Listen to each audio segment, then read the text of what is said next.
JM7 ਖਬਰਨਾਮਾ ਵੇਖ ਰਹੇ ਦਰਸ਼ਕਾਂ ਨੂੰ ਸਤਿ ਸ਼੍ਰੀ ਅਕਾਲ। ਮੈਂ ਨਵਾਂਸ਼ਹਿਰ ਤੋਂ ਪੱਤਰਕਾਰ ਗੁਰਬਖਸ਼ ਸਿੰਘ ਮੇਹੇ। ਅੱਜ ਅਸੀਂ ਪਹੁੰਚੇ ਹਾਂ ਨਵਾਂਸ਼ਹਿਰ ਦੇ ਗੁਜਰਪੁਰ ਰੋਡ, ਜਿੱਥੇ ਮਜ਼ਦੂਰ ਵਰਗ ਦੇ ਹੱਕਾਂ ਦੀ ਲੜਾਈ ਲੜ ਰਹੀ Indian federation of trade union ਵੱਲੋਂ ਇੱਕ ਰੈਲੀ ਕੀਤੀ ਜਾ ਰਹੀ ਆ, ਜਿਸ ਦੇ ਵਿੱਚ ਦਿੱਲੀ ਤੋਂ ਡਾਕਟਰ ਅਪਰਨਾ ਜੀ ਵਿਸ਼ੇਸ਼ ਤੌਰ ਤੇ ਪਹੁੰਚੇ ਔਰ ਪੰਜਾਬ ਦੀ ਲੀਡਰਸ਼ਿਪ ਵੀ ਵਿੱਚ ਇਸ ਰੈਲੀ ਦੇ ਵਿੱਚ ਵਿਚਾਰ ਪੇਸ਼ ਕਰ ਰਹੀ ਹੈ। ਆਓ ਤੁਹਾਨੂੰ ਗੱਲਬਾਤ ਸੁਣਾਉਂਦੇ ਹਾਂ ਡਾਕਟਰ ਅਪਰਨਾ ਜੀ ਅਤੇ ਪੰਜਾਬ ਦੀ ਲੀਡਰਸ਼ਿਪ ਕੀ ਕਹਿੰਦੀ ਹੈ ਮਜ਼ਦੂਰ ਵਰਗ ਦੇ ਹੱਕਾਂ ਦੇ ਬਾਰੇ। ਡਾਕਟਰ ਅਪਰਨਾ ਜੀ, ਦੇਸ਼ अंदर मजदूर जमात की जी स्थिति की है इस वेले? देश के अंदर मजदूर जमात की स्थिति मतलब अगर बिल्कुल छोटे शब्दों में कहूँ तो आप ये कहिए कि इस शताब्दी में पक्की नौकरियाँ मुझे लगता है ना के बराबर हैं। हम जो भविष्य अपने बच्चों के लिए छोड़ के जा रहे हैं उसके अंदर पक्की नौकरी नहीं रहेगी। बच्चे इसीलिए आप देखिए आपके अपने प्रांत में भी बच्चे बाहर जा रहे हैं, या बच्चों को जो है सरकारें नशे का रास्ता दे रही हैं या जो है तबाही का रास्ता दे रही हैं, परंतु नौकरियां नहीं हैं। क्योंकि जितनी मेहनत है, चाहे स्किल्ड वर्कर, चाहे आज की स्थिति में तो ये हो गया है कि डॉक्टर, टीचर, इंजीनियर सारा कुछ ठेकेदारी पे है और कच्चे वेतन के लिए काम कर रहे हैं। दूसरी चीज़ है जो लड़कर हासिल की गई पिछले शताब्दी की जो सोशल सिक्योरिटीज़ थी, जो ESI था, PF था, जो वर्किंग क्लास के लिए होता था, जो वर्किंग क्लास ने अपने लिए हासिल किया था, वो सब ख़त्म कर दी जा रही हैं। और ये सब प्रधानमंत्री योजनाओं के नाम से कुछ दिया जा रहा है। ये वो अधिकार नहीं है जो मज़दूर वर्ग ने अपने लिए छीना था। तो आज की स्थिति मज़दूर के सामने बहुत बड़ा चैलेंज है, बहुत बड़ा चैलेंज है कि जो हमने अधिकार हासिल किए थे अंग्रेज़ों से और लिखवाए थे, उनकी रक्षा भी करना है, और जो विकसित क्षेत्र खुल रहे हैं उनके अंदर भी अपने अधिकार को लागू करना है। बहुत बड़ा चुनौती मजदूर वर्ग के सामने। डॉक्टर साहब, मजदूर वर्ग ਨੂੰ ਆਪਣੇ ਹਾਲਾਤ ਬਦਲਣ ਦੇ ਲਈ ਕੀ ਕਰਨ ਦੀ ਜ਼ਰੂरत है? सबसे पहले तो हिंदुस्तान के अंदर अगर आप देखो तो संगठित मजदूर वर्ग का दर्जा बहुत थोड़ा है, बहुत छोटा है। सारी ट्रेड यूनियन, सारे संगठन इकट्ठा होकर भी मुझे लगता है कि फिर भी 80-90% वर्कर असंगठित है। बहुत सारा वर्कर असंगठित है, पहली बात तो ये। दूसरी बात है एक इंडस्ट्री के अंदर जहाँ पे पक्का वर्कर रह भी गया है, जो अधिकार हासिल कर भी लेता है, तो उसी इंडस्ट्री के अंदर या उसी इस्टेब्लिशमेंट के अंदर जो कच्चा वर्कर है वो उस यूनियन का सदस्य भी नहीं है, उसको एक ही यूनियन के अंदर भी नहीं बांधा जा रहा। तो सबसे बड़ा कार्य जो है वर्कर को ऑर्गेनाइज करने का है। नंबर 2 कि अपने बुनियादी सवालों के ऊपर लड़ाइयों को खड़ा करने का की चुनौती। ये 2 सवाल हमारे सामने हैं, ये दोनों काम हमको करने पड़ेंगे, हमें मजदूर जमात को अपने अधिकारों की रक्षा करने के लिए। डॉक्टर साहब, साडे दर्शकों ਨੂੰ ਜਾਣਕਾਰੀ ਦਿਓ, ਤੁਸੀਂ ਭਾਰਤ ਪੱਧਰ ਤੇ ਜਿਹੜੇ ਵਰਕਰਾਂ ਦੇ ਮਿਲਦੇ ਹੋ, ਕੇਂਦਰ ਦੀ ਸਰਕਾਰ ਜਿਹੜੀ ਭਾਰਤ ਪੱਧਰ ਤੇ ਮਜ਼ਦੂਰ ਵਰਗ ਉੱਤੇ ਕਿਹੋ ਜਿਹੇ ਹਮਲੇ ਕਰ ਰਹੀ ਹੈ? आप अगर मौजूदा केंद्र सरकार की बात कर रहे हैं तो पहली बात तो ये है कि जो 4 लेबर कोड, सिर्फ 4 लेबर कोड तक हमला सीमित नहीं है। एक्चुअली हमने अंदाज़ ये लगाया कि 44-45 श्रम कानून जो कि अंग्रेज़ों के ज़माने से लिखवाए हुए हैं, असल में वो कहीं ऐसा भी नहीं है कि 1947 के बाद लिखे गए हैं, वो उस समय से लिखते आ रहे हैं। लास्ट ये था इंडस्ट्रियल कोड जो था वो 1947 का था। धीरे करके उनको उनके अंदर से खोखला कर दिया गया है। कैसे खोखला कर दिया गया है? सरकारी नोटिफिकेशंस जारी करके।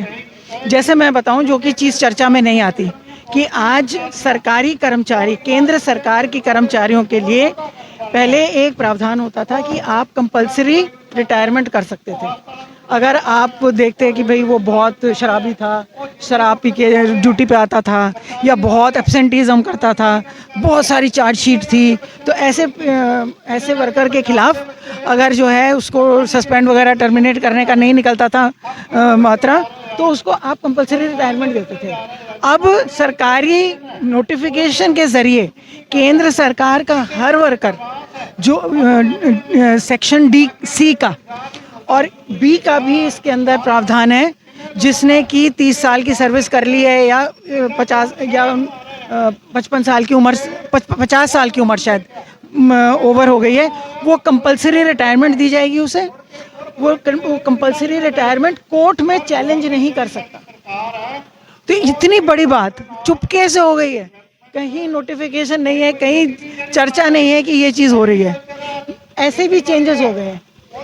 आपकी जो अप्रेंटिस एक्ट है वो चेंज हो गई है, चर्चा में नहीं आई है। अप्रेंटिस एक्ट इस तरह से चेंज हो गई है कि पहले जो अप्रेंटिस रखता था वो उसको 1 साल या 2 साल की नौकरी देता था, आज उसको नौकरी देने की कोई ज़रूरत नहीं है। आप सस्ते में वर्कर रखिए, एक तरह से कहिए अप्रेंटिस है, उसको दे 1,000-2,000 रुपये में 2 साल काम कराइए, फिर क्या उसको एक सर्टिफिकेट दे दीजिए और उसको सड़क पे छोड़ दीजिए। ये कानून चेंज हुआ है। और ऑफ कोर्स 29 लेबर लॉज को ये चेंज कर 4 लेबर कोड बनाने की समझ रख रहे हैं। ये 4 लेबर कोड के अंदर छोटे छोटे, एक तो इसको इतनी बुरी तरह से इन्होंने ड्राफ्टिंग की है कि इनकी अपनी समस्या है कि इनको पता नहीं है कि इसके लिए कानून कैसे बनाए इम्प्लीमेंट करने के लिए। और दूसरा सवाल है कि इसके अंदर जो IR कोड है, जो इंडस्ट्रियल रिलेशंस कोड है, उसके तहत अधिकार घेराव से लेकर, धरने से लेकर, यूनियन के सदस्यता से लेने से, हड़ताल तो बहुत दूर की बात है, हर चीज़ के ऊपर पाबंदी है। डायरेक्ट पाबंदी है, इनडायरेक्ट भी नहीं है कि भाई जब तक लेबर कोड में कुछ चल रहा है तब तक पाबंदी है, ऐसा भी नहीं है, बिल्कुल डायरेक्ट पाबंदी है। तो ये इतना बड़ा हमला वर्किंग क्लास के ऊपर है। ये भी सच, मैं साथ में कहना चाहूँगी कि ये सच बात है कि वर्किंग क्लास ने इतना बड़ा कोई स्ट्रगल नहीं किया जैसे किसानों के स्ट्रगल हुए हैं, पर फिर भी मुझे लगता है प्रतिरोध के ज़रिए ये हालत हुई है कि भाई मोदी सरकार उनको अमल नहीं कर पाई है अभी तक। क्योंकि जो भी है, जैसा भी है, हड़तालें हुई हैं, जितनी सक्सेसफुल हो चुकी हैं, वर्कर निकला है और वर्कर के अंदर आज ये समझ है कि ये लागू नहीं होनी चाहिए।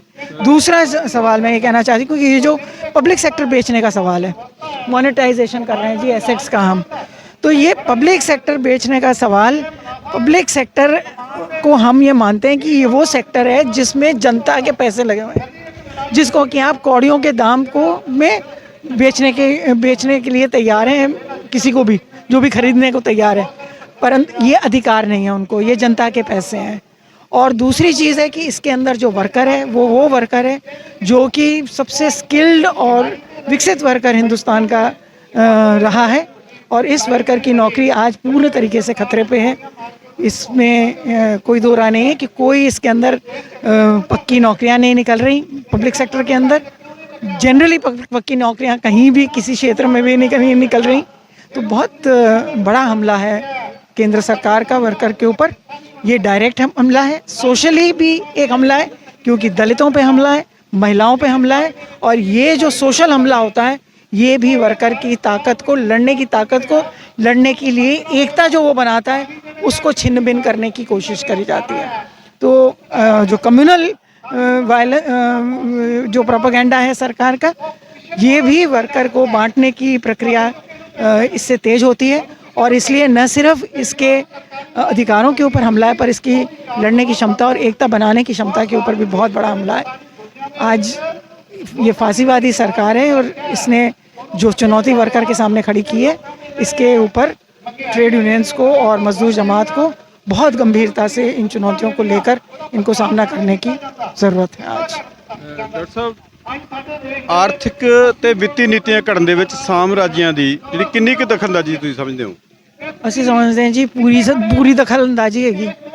जे सरकारी नीति अगर हिंदुस्तान के लिए बनाई जाए, हिंदुस्तान की विकास को, हिंदुस्तान की स्थिति को देखकर, हिंदुस्तान की विकास को की ज़रूरतों को देखकर अगर नीति बनाई जाए हिंदुस्तान की औद्योगिक, तो हिंदुस्तान के अंदर कपड़ा, टेक्सटाइल में कभी संकट ही नहीं हो सकता। हिंदुस्तान के अंदर बहुत सारी चीज़ों के लिए कोई सवाल ही खड़ा नहीं हो सकता। परंतु अगर हम नीतियां देखें, नीतियां वो हैं जो कि मज़दूर वर्ग की तनख्वाह, मज़दूर वर्ग की कीमत, मज़दूर वर्ग की लड़ने की क्षमता, इसको नीचे गिरा रही है और पूंजीपति जमात की लूटने की क्षमता को ऊंचा बढ़ा रही है। और अगर हम देखें वेरियस क्षेत्र के अंदर, हिंदुस्तान के पूरे क्षेत्र के अंदर, तो हिंदुस्तान के अंदर जो मल्टीनेशनल कॉरपोरेशंस हैं और उनके साथ जो जुड़ी हुई कंपनियां हैं, उनकी हेगमनी है हिंदुस्तान के अर्थव्यवस्था के ऊपर। हिंदुस्तान की अपनी जो बोली जाती है अदानी अंबानी वगैरह, इनके अंदर अगर आप देखें तो विदेशी पूंजी का निवेश बहुत बड़ा है और इनकी सांठगांठ उस पूंजी के साथ बहुत क्लोज है और इनकी सरकार के साथ भी सांठगांठ बहुत क्लोज है। तो हम समझते हैं कि बहुत बड़ा हस्तक्षेप है विदेशी पूंजी का हिंदुस्तान, विदेशी नहीं साम्राज्यवादी पूंजी का हिंदुस्तान की अर्थव्यवस्था के अंदर। ਬੜੈਚ ਸਾਹਿਬ, ਅੱਜ ਔਰ ਕੱਲ ਦੇ ਜਿਹੜੇ ਪ੍ਰੋਗਰਾਮ ਹੈ F2 ਵੱਲੋਂ ਕੀ ਪ੍ਰੋਗਰਾਮ ਲਿਖੇ ਹੈ? ਇੱਕ ਤਾਂ ਇਹ ਜਾਣਕਾਰੀ ਦਿਓ ਦਰਸ਼ਕਾਂ ਨੂੰ, ਇੱਕ ਜਿਹੜਾ ਕਾਰਪੋਰੇਟ ਘਰਾਣਿਆਂ ਵੱਲੋਂ ਮਜ਼ਦੂਰ ਵਰਗ ਦਾ ਸ਼ੋਸ਼ਣ ਲਗਾਤਾਰ ਕੀਤਾ ਜਾ ਰਿਹਾ, ਇਹਦੇ ਲਈ F2 ਕੀ ਕਰ ਰਹੀ ਹੈ? देखो आज ਜਿਹੜਾ प्रोग्राम हो रहा Indian federation of trade union का सूबा डेलीगेट अजलास है ਜਿਹੜਾ ਉਹ ਹੋ ਰਿਹਾ। अजलास तो पहला पब्लिक रैली है ਜਿਹੜੀ ਅੱਜ ਇੱਥੇ ਕੀਤੀ ਗਈ ਆ, ਜਿਹਦੇ ਤੁਸੀਂ ਆਏ ਆ। ਤੇ ਇਹ ਤੋਂ ਬਾਅਦ ਜਿਹੜੇ ਚੁਣੇ ਹੋਏ ਡੈਲੀਗੇਟ ਹੈ ਵੱਖ-ਵੱਖ ਯੂਨੀਅਨਾਂ ਦੇ, ਉਹਨਾਂ ਦੀ ਅੱਜ ਦੇ ਮਜ਼ਦੂਰਾਂ ਦੇ ਮੁੱਦਿਆਂ ਦੇ ਉੱਤੇ ਚਰਚਾ ਹੈ ਜਿਹੜੀ ਉਹ ਅੱਜ ਸ਼ਾਮ ਤੋਂ ਸ਼ੁਰੂ ਹੋਏਗੀ ਤੇ ਕੱਲ ਸ਼ਾਮ ਤੱਕ ਚੱਲੇਗੀ। 2 ਦਿਨ ਦਾ ਇਹ ਚੱਲੇਗਾ। ਬਾਕੀ ਜਿਹੜੇ ਕਾਰਪੋਰੇਟਸ ਘਰਾਣੇ ਮਜ਼ਦੂਰਾਂ ਦੀ ਲੁੱਟ ਕਰ ਰਹੇ ਆ, ਜਾਂ ਸਰਕਾਰ ਜਿਹੜੀ ਹੈ ਕਾਰਪੋਰੇਟਸ ਘਰਾਣਿਆਂ ਨੂੰ ਵੱਧ ਤੋਂ ਵੱਧ ਸਹੂਲਤਾਂ ਦੇ ਰਹੀ ਹੈ, ਅਸੀਂ ਇਹਦੇ ਖਿਲਾਫ ਮਜ਼ਦੂਰਾਂ ਨੂੰ ਲਾਮਬੰਦ ਕਰ ਰਹੇ ਹਾਂ। ਕਿਉਂਕਿ ਕਾਰਪੋਰੇਟਸ ਜਿਹੜੇ ਅਦਾਰੇ ਆ ਉਹ ਮੁਨਾਫਾ ਵੱਧ ਕਮਾ ਰਹੇ ਆ ਔਰ ਟੈਕਸ ਘੱਟ ਦੇ ਰਹੇ ਆ।